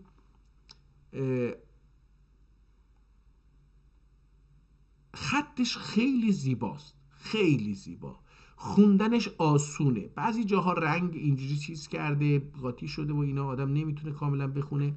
ولی خب در عکس کتاب ترکی است که داخلش گفت عربیش زیاده و اونها رو ترجمه میکنه، ترجمه خیلی زیبایی از کلمات میکنه. متاسفانه این کتاب آب هم افتاده روش و رنگاش خیلی قاطی شده. نگاه کنید اینجا دوباره همین وضعیته.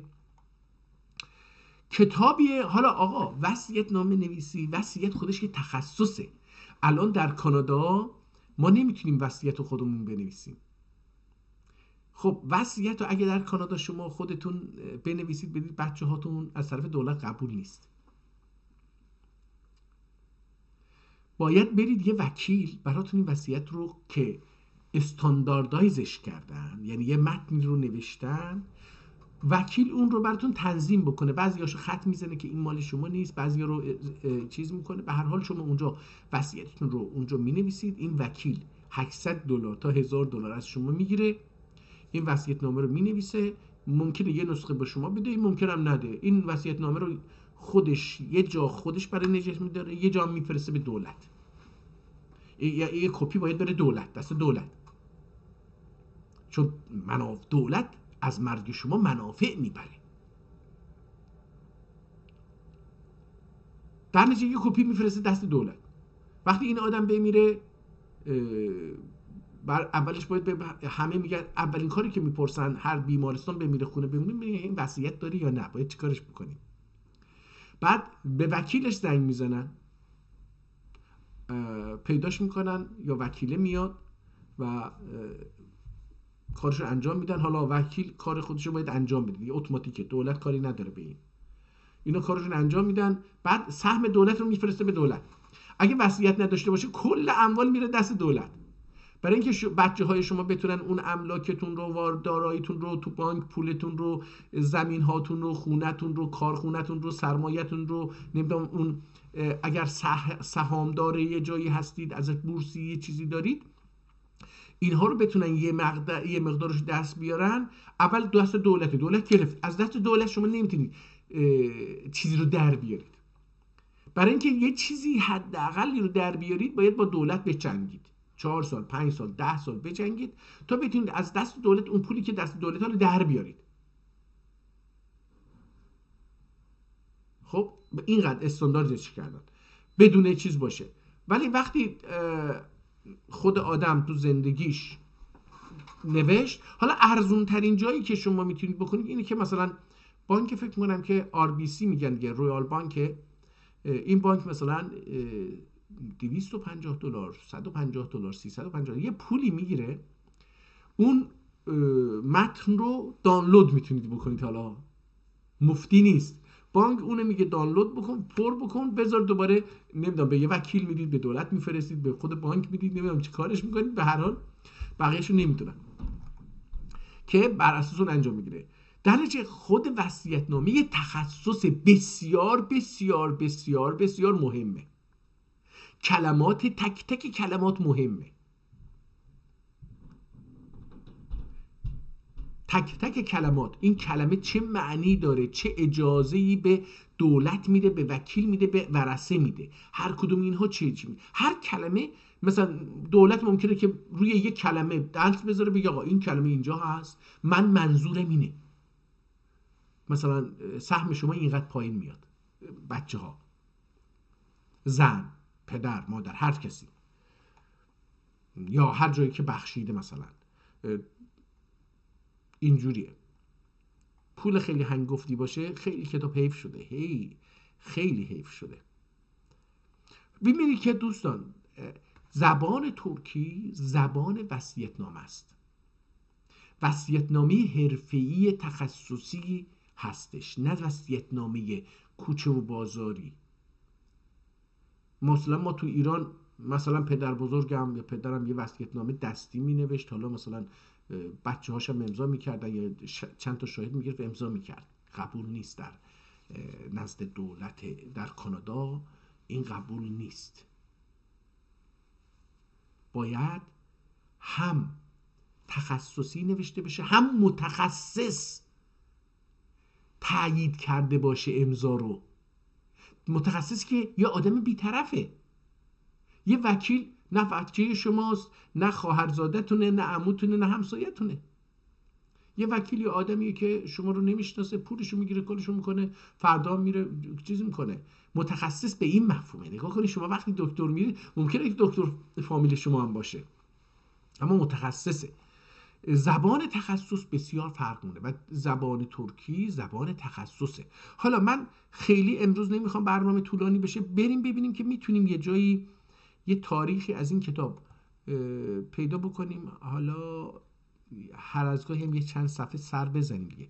جالب اینه که این کتاب خودش هم تقریبا چیزش خطش تغییر کرد. اینجا از اینجا من میبینم که ببینید این بالا یه صفحه یک چیز بود، از اینجا یه صفحه دیگه یه خط دیگه شروع میشه، لاغرتر و یه مقدار چیز می نویسه قلم. نگاه کنید بین این دو تا صفحه رو مقایسه بکنید، خیلی متفاوت شد. اینجا رو نگاه کنید مقایسه بکنید، خیلی متفاوت شد. یعنی دوباره این صفحه با این صفحه خیلی متفاوت شد،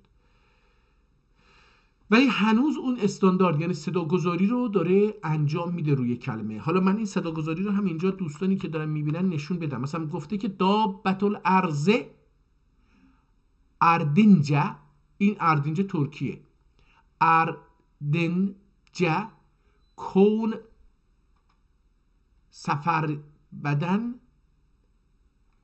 توسه. نگاه کنید این، حالا اینجا هم متوجه نشدم چون گفتم بازم چیز دیگه، اصطلاحات بسیار پیچیده حقوقی داره، اجتماعی داره، دینی داره، سیاسی داره، اینا همش اینجا داخل این کتاب جمعه. یعنی این از هر جهت از همه علوم در اینجا ریخته. در نتیجه و دخی شهادت ادین جمله هیولرین، حالا این هنوز داره چیز میده در مورد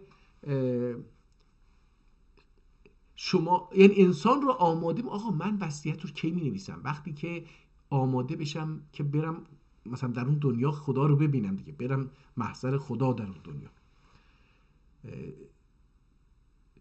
شما رو آماده میکنه که برای اون سفر اونور دنیا خودتون در این دنیا آماده بکنید. در نتیجه شما باید در این دنیا اون اعتقادات دینی اسلامی رو که وجود داره و این نویسنده هم اونها رو به عنوان اصل پذیرفته، شما میگه آقا اینها رو باید بدونید تا بتونید بعد بر وصیت‌نامه بنویسید و بعد برید. وصیت‌نامه دارای اینها خواهد بود. شما اونجا مثلا میگرفتید مثلا اشهد ان لا اله الا الله و اشهد ان محمد رسول الله، اینا پشتش باید چی باشه؟ اینها باید پشت هر یکی از این کلمه ها، من قبلا گفتم هر کلمه در هر زبانی یک تاریخ داره، یک ایدئولوژی داره. هر کلمه یک تاریخ توشه و یک ایدئولوژی توشه. این کلمه ساده نیست، این کلمه از تاریخ یک انبوهی از تاریخ و معنا رو، حوادث رو به اضافه ایدئولوژی و دین رو با خودش میاره. در شما فکر نکنید همینجا بگیم آقا جلدیم یعنی به همین سادگی نیست. جلدیم یه تاریخ داره. این چه اتفاقی افتاده که بشر، انسان ترک اومده گفته آقا من برای این حرکتی که دارم میکنم از یه جایی به طرف یه چیزی که دارم میرم که مثلا اون منو خواسته، یه بزرگی منو خواسته، من از یه جایی پا میشم برم اونجا، این بشه گلدیم. این یه تاریخ داشته. چی شده؟ یکی چی منو خواسته؟ چرا خواسته؟ چجوری شده من به این گفتم گلدیم؟ این گلدیم حالا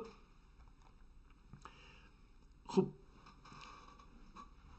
چرا گلدیم شده؟ گلدیم نه اوف، داخل این معنی داره.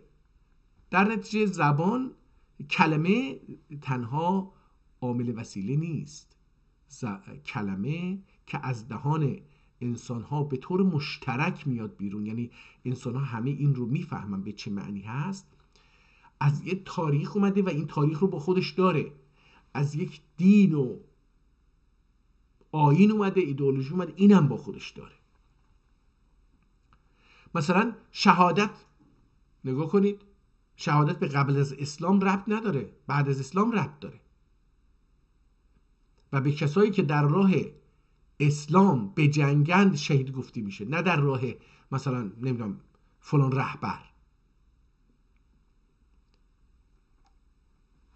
مثلا حیوانلر اینجا مثلا به عربی گفته حیوانلر، یعنی نقدر جانلووار. حالا به ترکی نگاه حیوانلر عربی نوشته، اینو عربی حیوان عربیه، لر علامت جمع ترکی هست، یعنی نقدر canlılar var ise cümlesi olup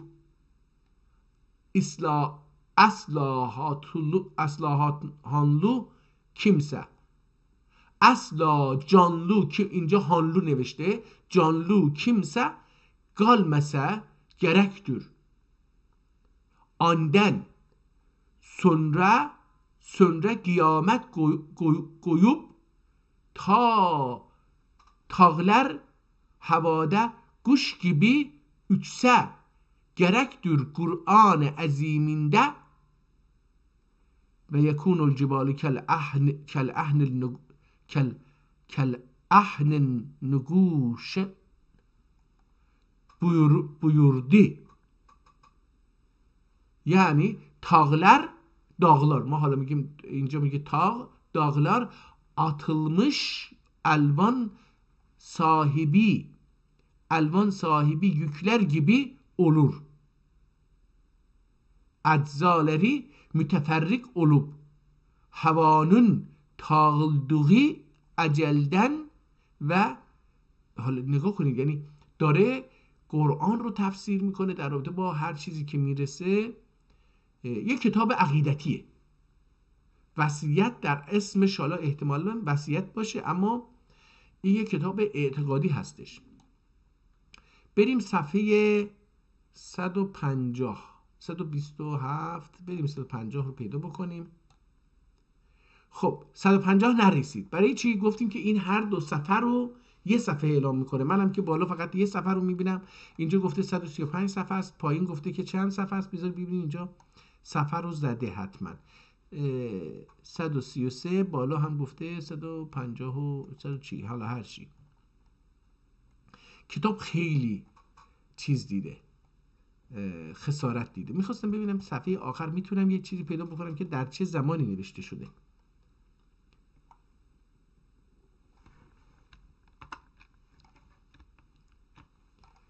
زاء معجمه ایله اقصه فاسد olur. اقصه، اگر اون کلمه رو با ضاء معجمه بخونید اغسه فاسد olur، کلمه خراب میشه. حمالت الحطب عربیه، تا ایل اغسه فاسد olur.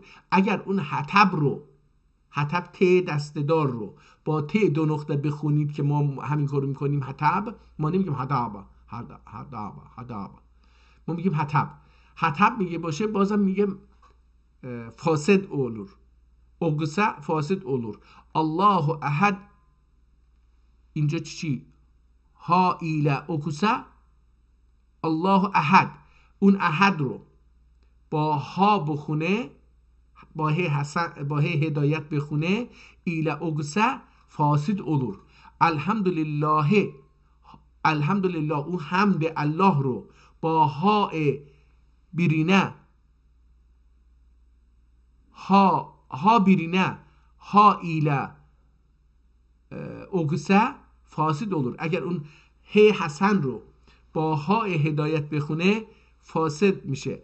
الرحمن رحیم ها ایله. حالا بذارید ببینیم این یه چایی آخرش هم ببینیم چی میشه. الله السمدین ایله، الله السمد سین ایله اغسه فاسد olur. الحمدلله بوریه gelince bürye yani اینجا buraya yani الان ما میگیم buraya gelince fasit olduğu gece ve gündüz çalışmasına eğer gece ve günden çalışıp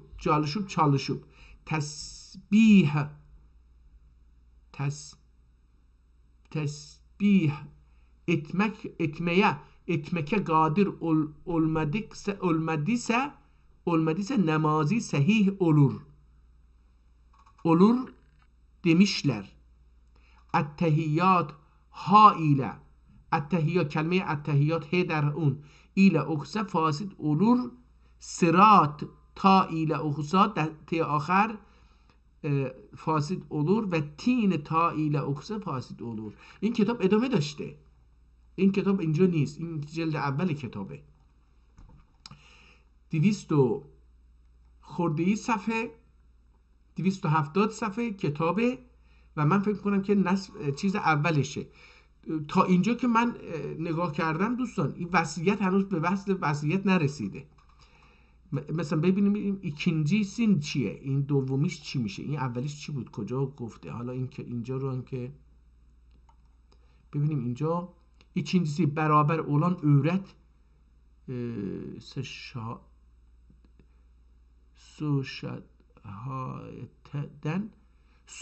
şehadetten ölmektir. Atlı olup ve cima'a kabiliyeti olmakla, yani ol öğret fil cümle ehli şehvetten ola. Mecnune ölse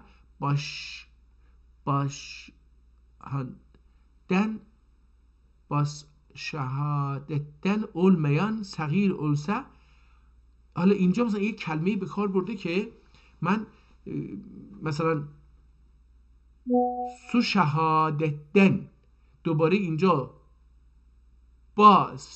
باز شهادتن olmayan، یعنی یک کلمه نمیدونم به مفهوم اینه که به سنی نرسیده باشه که بتونه شهادت بده. معنی میکنه خودش olmayan صغیر olsa، یعنی صغیر باشه افساد اتمز. حالا یه آب افتاده و اینا، üçüncüsü و اینا دیگه. حالا داره در مورد احکامی صحبت میکنه. خب دوستان، این هم یه کتاب دیگه، یه روز دیگه از فردا من این کتاب رو استرم رو یه مقدار خودم وقت بذارم امروز ببینم برای فردا خودمون رو آماده میتونیم بکنیم. دوستان، ما امروز متوجه شدیم که زبان ترکی نه تنها زبان دین هست، زبان اداری رسمیه، برای اینکه یک وصیت‌نامه رسمیه، به خصوص در دولت‌هایی که از وصیت شما، از مرگ شما فایده میبرن.